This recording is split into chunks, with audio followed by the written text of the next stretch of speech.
Namaste. Let me tell you a story about freedom and how long it truly took.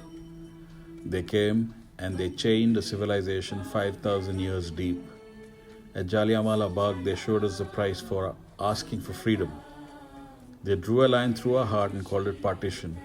And still, at the stroke of midnight, 1947, we rose. The land was free, but the mind was not.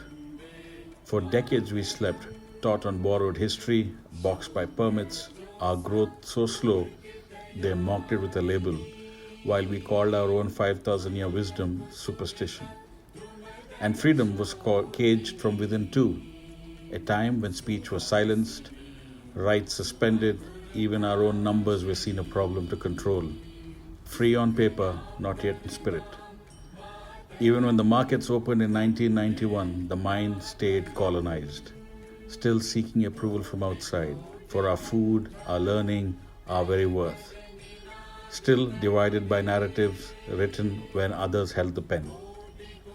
So the world kept labeling us Fragile Five, they said, as late as 2013, as they always had.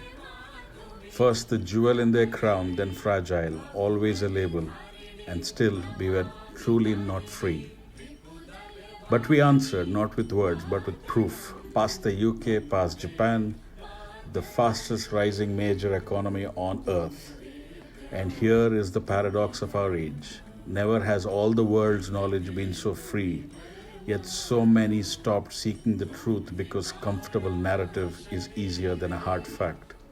Knowledge everywhere, discernment nowhere. That is the new stupidity. But the same openness cuts both ways. In the past decade, the buried story surfaced, the history they suppressed, the wisdom they dismissed, revealed at last, and a civilization began to remember itself.